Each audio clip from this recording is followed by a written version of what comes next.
Méditons avec le pasteur Ertis. Méditons avec le pasteur Ertis. Dimanche 11 août 2019, 1 Samuel 18, 1 à 16. Deux questions. De quoi ou de qui parlent ces versets? Deuxième question. Quelle vérité Dieu me révèle-t-il? On nous parle dans cette portion de l'amitié de Jonathan pour David, qui est une alliance des âmes. Prions. Seigneur, merci pour ce temps. Merci pour ta parole, ce pain quotidien qui nourrit nos esprits pour nous rendre forts. Gère-les au moyen du Saint-Esprit, au nom de Jésus-Christ. Amen. Shalom bien-aimés, bon dimanche. Du 1er au 4e verset,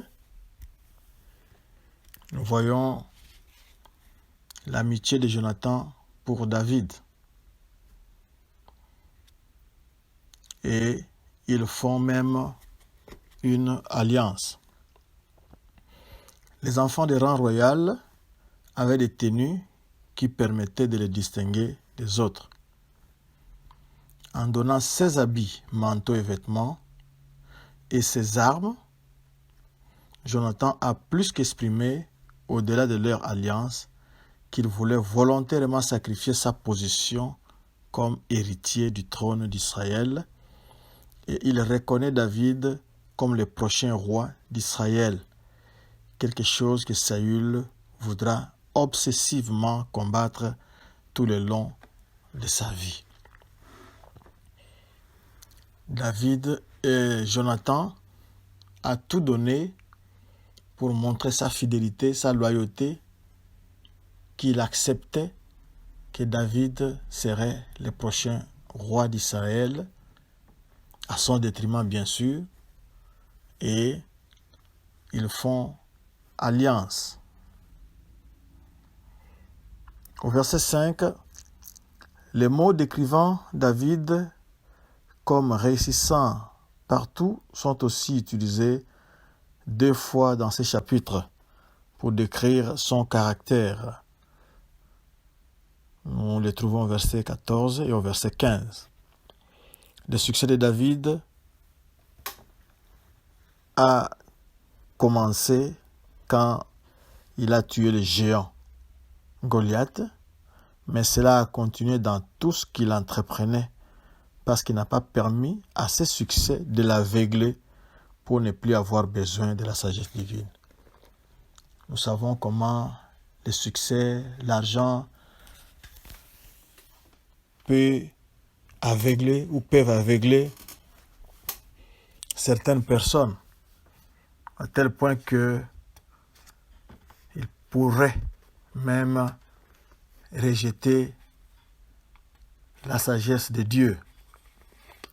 Mais David est resté dépendant de cette sagesse. Du verset 7 au verset 9, avec l'autorité de Dieu qui lui a été retirée,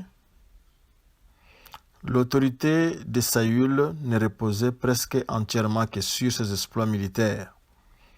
Pour maintenir sa position, il avait besoin d'être reconnu comme l'homme le plus fort dans les royaumes. Le chant des femmes a excité la jalousie contre David, amorçant un point tournant dans leur relation. À partir de ce temps, Saül cherchera par tous les moyens à écarter David comme une menace contre le trône. On le trouve au verset 13, verset 17, verset 21 et au chapitre 19, au premier verset. 10. L'on parle de mauvais esprit de Dieu. Comprenez par là que c'est le mauvais esprit que Dieu permettait de tourmenter Saül parce qu'il lui avait retiré le Saint-Esprit. Et comme il était vide, La nature a horreur du vide et la nature a vite comblé la place du Saint-Esprit par un mauvais esprit. La lance de Saül est utilisée comme un symbole de sa folie et de sa dépression dans ces versets-là. Verset 11.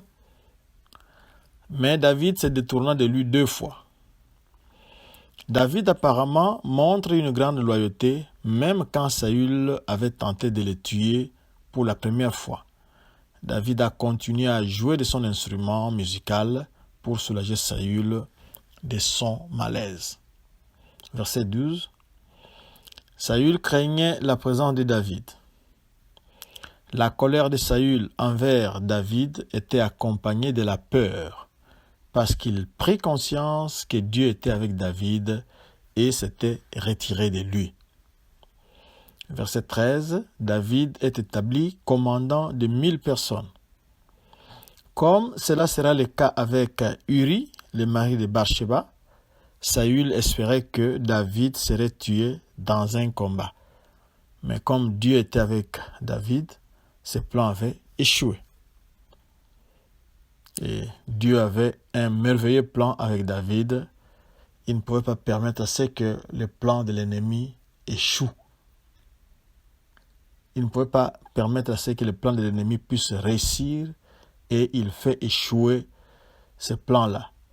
Le plan merveilleux que Dieu a pour votre vie va coûte que coûte réussir, quoi que fasse l'ennemi. Verset 14. Il réussissait dans toutes ses entreprises. Le succès de David dans les batailles était un grand gain pour Israël. David a gagné le respect du reste de l'armée et l'amour du peuple. Verset 16. David était un leader charismatique qui avait réussi à unifier le pays. Dans ces versets-là, on parle de Juda et Israël. Et cette union-là a été permise grâce au succès militaire de David quand il sortait avec l'armée.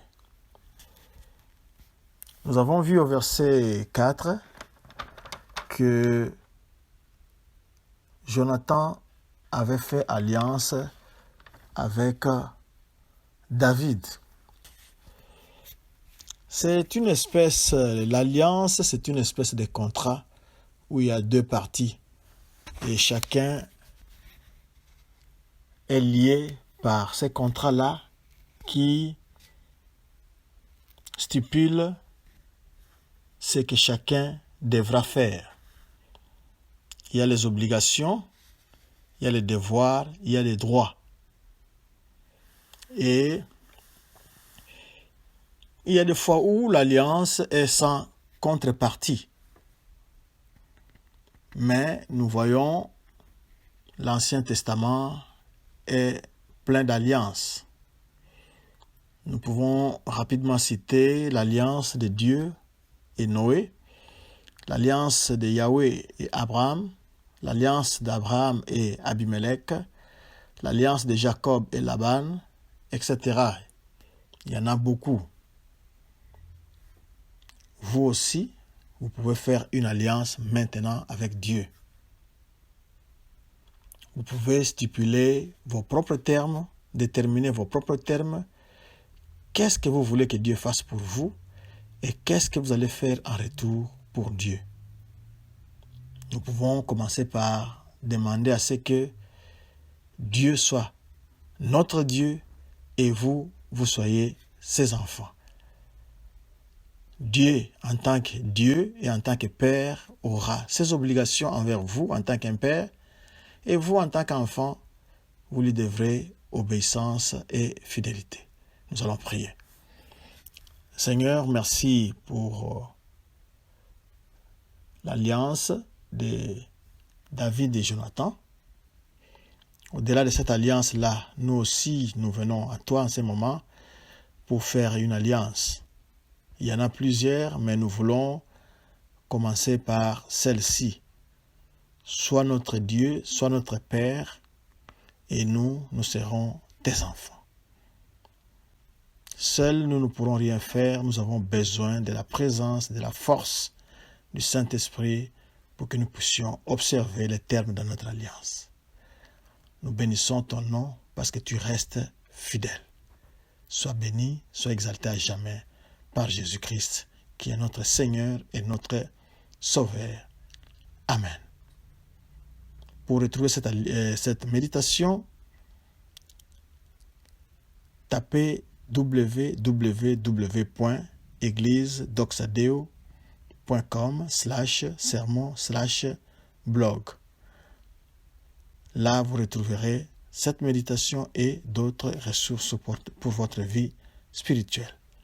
Bon dimanche et que Dieu vous bénisse.